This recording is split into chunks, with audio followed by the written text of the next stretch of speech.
Hello friends, आज हम topic पढ़ेंगे आरबीसी। पूरी इन्फॉर्मेशन आरबीसी के बारे में आज हम आपको बताएंगे, देखना ना भूलें। ठीक है भाई, चलो शुरू करते हैं। आरबीसी भाई, आरबीसी को हम रेड ब्लड सेल या एरिथ्रोसाइट भी कहते हैं। मेमेलियन मतलब जो इंसान होते हैं उनकी जो आरबीसी होती है वो बाइकॉनकेव होती है और सर्कुलर होती है। नॉन न्यूक्लिएटेड मतलब उसमें न्यूक्लियस नहीं होता है। जब न्यूक्लियस नहीं होता है तो उसमें डीएनए भी नहीं होगा। ठीक है। और मतलब न्यूक्लियस कब होता है? ओरिजिन जैसे ही आरबीसी बनती है वैसे न्यूक्लियस होता है आरबीसी, मगर मैचुरेशन जब आरबीसी जवान होती है तो उसमें मतलब जो न्यूक्लियस होता है वो डिजनरेट मतलब ख़त्म हो जाता है। बाइकॉनकेव आरबीसी की क्यों होती है, मतलब बाइकॉनकेव शेप आरबीसी की क्यों होती है? क्योंकि सरफेस इंक्रीज हो जाता है, उससे सरफेस एरिया जो होता है वो इंक्रीज हो जाता है। इंक्रीज क्यों करते हैं हम?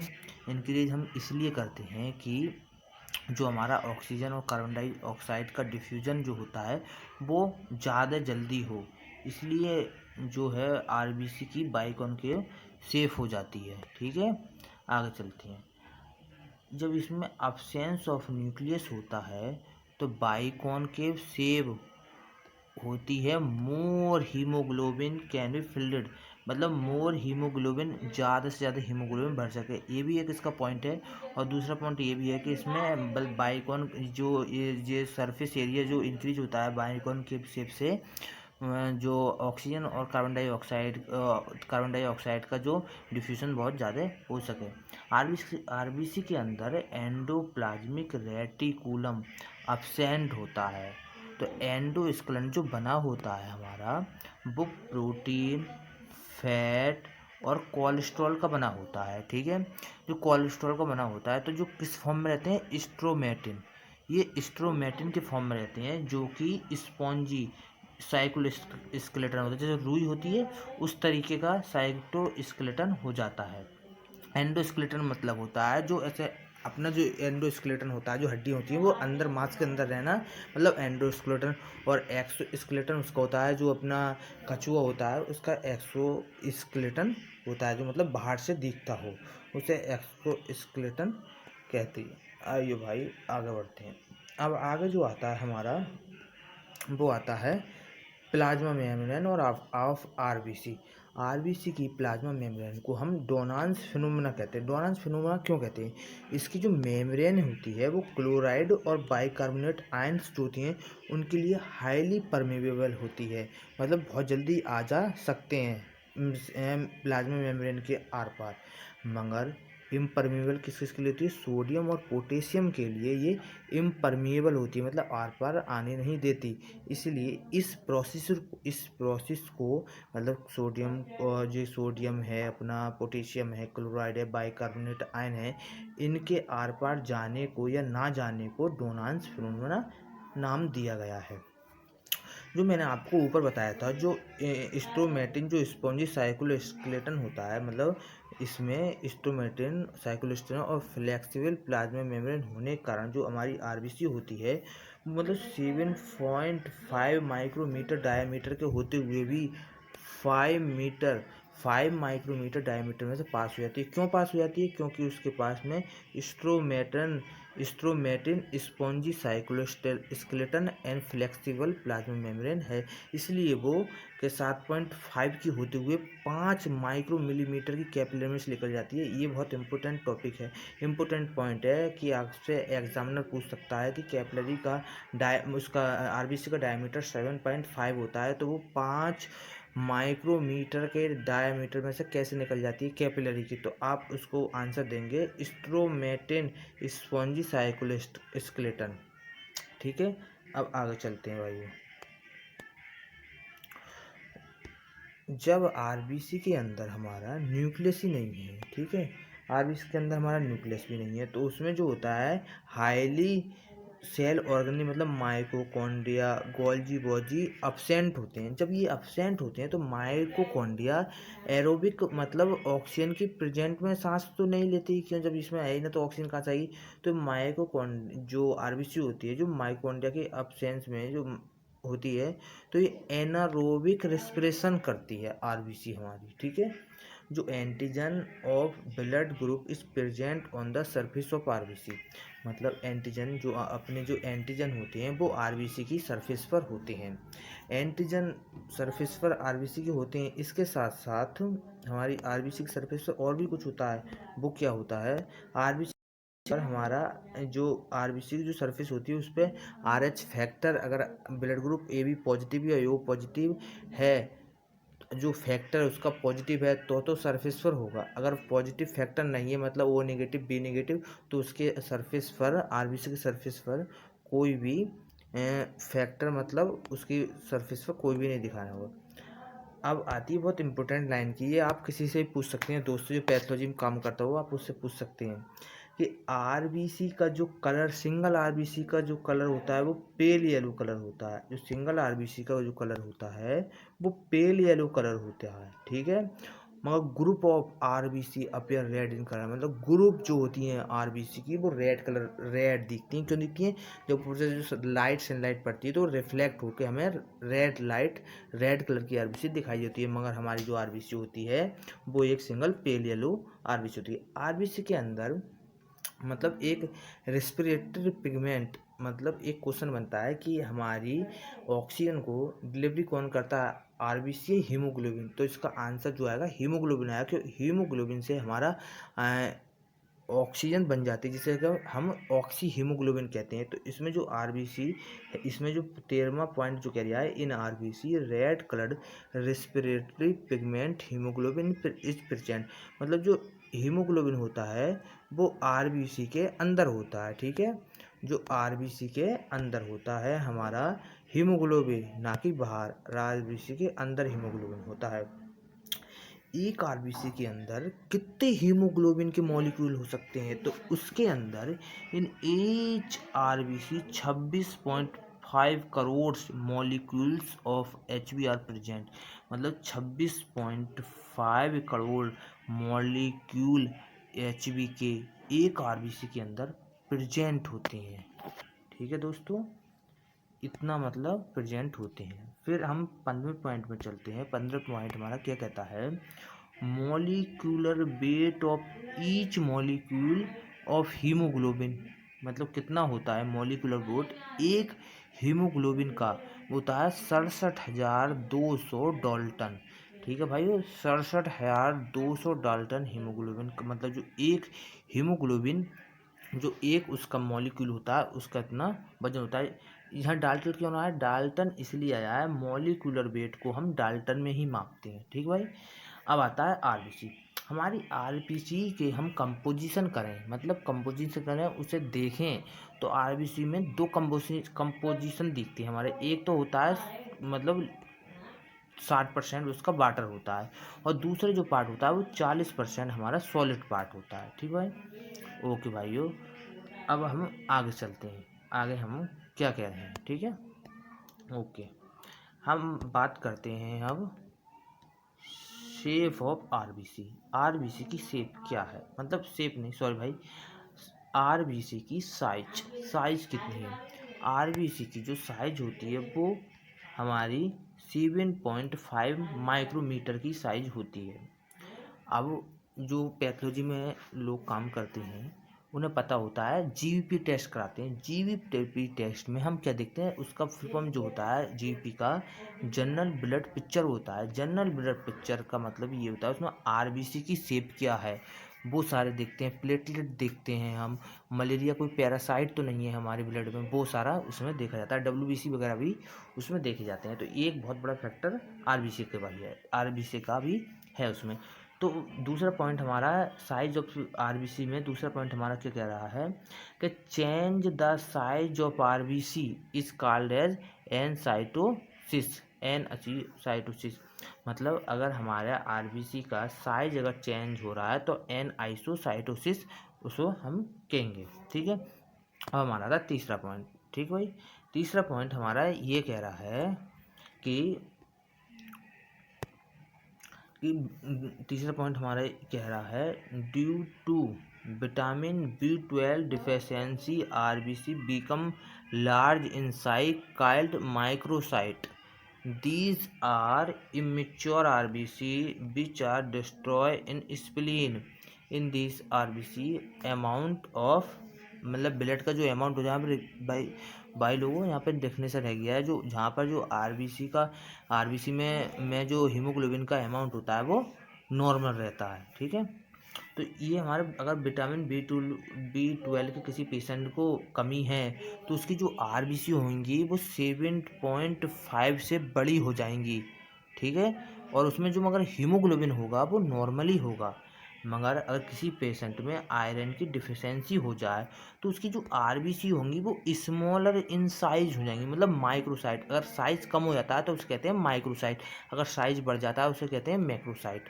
नॉर्मल से ज़्यादा size microsite, normal size microsite.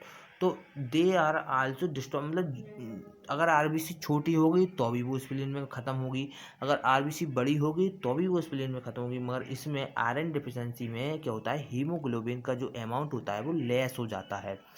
Iron deficiency जो आपने देखा होगा, जब बच्चों की हम जांच करते हैं आयरन की, आयरन प्रोफाइल, तो उसमें बच्चों का जो आयरन होता है वो हमेशा अधिकतर बच्चों का कम आता है, तो उसमें हीमोग्लोबिन कम हो जाता है। किसी बच्चे में हीमोग्लोबिन कम हो रहा है तो इसका मतलब उसकी ऑक्सीजन कैरिंग कैपेसिटी कम हो रही है। अगर ऑक्सीजन कैरिंग कैपेसिटी कम हो जाती है तो उसे कहते हैं हाइपोक्सिया। हाइपोक्सिया का मतलब है ऑक्सीजन कम पहुंचना।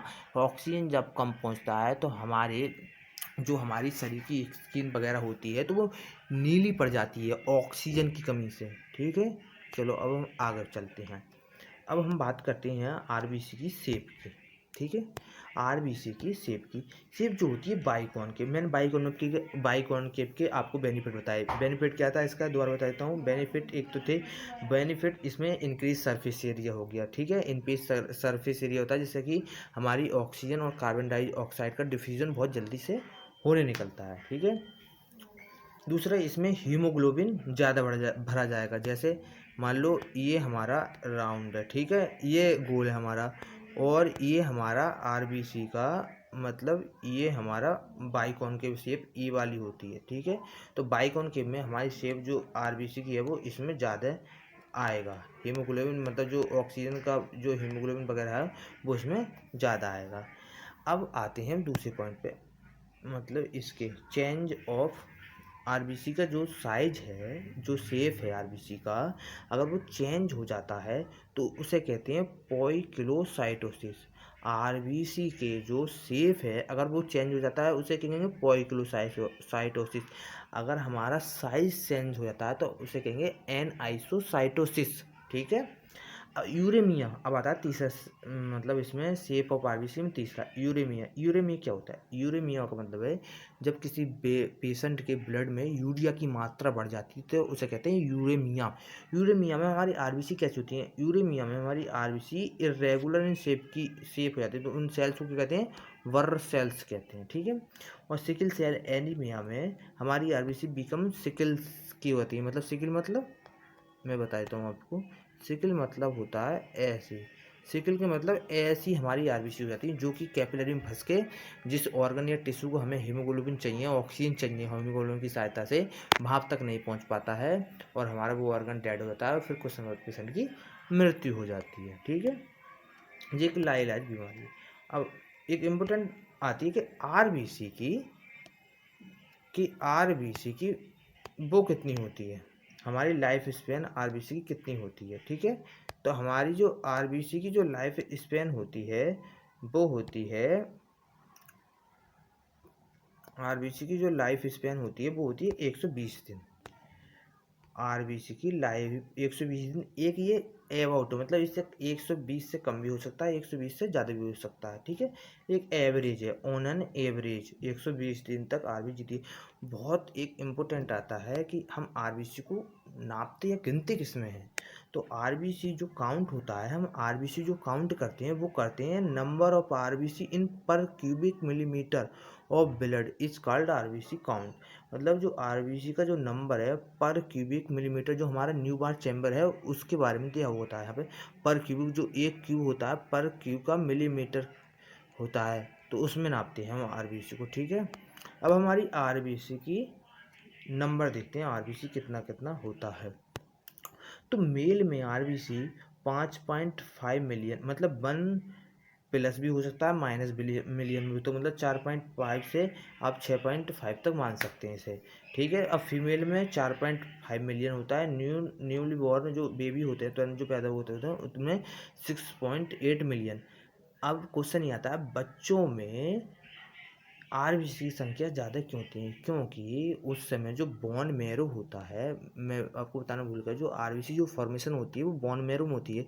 उस समय जो बच्चों की जो बोन होती है वो सारी बोन ही आरबीसी बना रही होती हैं, इसलिए उसमें ब्लड बना रही होती है, इसलिए बच्चों में आरबीसी की संख्या ज़्यादा होती है। एडल्ट में जब बच्चा कुछ समय हल्के हल्के बढ़ता जाता है तो उसका जो रेड बोन मैरो होता है वो येलो बोन मैरो में कन्वर्ट होने निकलता है। जो बोन्स की जो एंड्स होते हैं वहीं पर हमारा जो है आरबीसी बनता है, और येलो बोन मैरो में हमारा आरबीसी नहीं बनता, वो फैट स्टोर करता है। मगर वो भी जब इमरजेंसी कंडीशन आती है तो येलो फैट, जो येलो बोन मैरो है वो भी हमारा आरबीसी बनाने निकलता है। ठीक है, आगे बढ़ते हैं। अब आता है हमारा formation of RBC. Formation of RBC, formation of RBC हमारा क्या कह रहा है? पहला point, process of formation of RBC is called erythropoiesis. Erythropoiesis, erythro मतलब रेड, पोइसिस मतलब बनना, आरबीसी का बनना हमारा क्या कहलाता है? इरेथ्रोपोइसिस। दूसरा आता है organ which produce RBC called erythropoietin organ. मतलब जो ऑर्गन हमारे आरबीसी को बनाते हैं उन्हें इरेथ्रोपोइटिक ऑर्गन्स कहते हैं। ठीक है, तीसरा पॉइंट आते हैं, hormone which stimulate erythropoiesis is called erythropoietin, synthesize by kidney and little amount by liver. मतलब जो हमारा हार्मोन्स है इरेथ्रोपोइटिन, वो किडनी तो ज़्यादा मात्रा में करती है, मैं थोड़े से लिटिल अमाउंट में लीवर भी प्रोड्यूस करता है, जो कि हमारी इरेथ्रोपोइसिस की जो प्रक्रिया होता है, मतलब हमारा अगर एनीमिया हो गया तो उसे बढ़ाता है कि आरबीसी की संख्या पूरी हो। जब आरबीसी की संख्या पूरी होगी तो हीमोग्लोबिन पूरा हो जाएगा, हीमोग्लोबिन पूरा हो जाएगा तो उसकी ऑक्सीजन कैरिंग कैपेसिटी पूरी हो जाएगी। ठीक है, अब हम चलते हैं चौथे पॉइंट पर।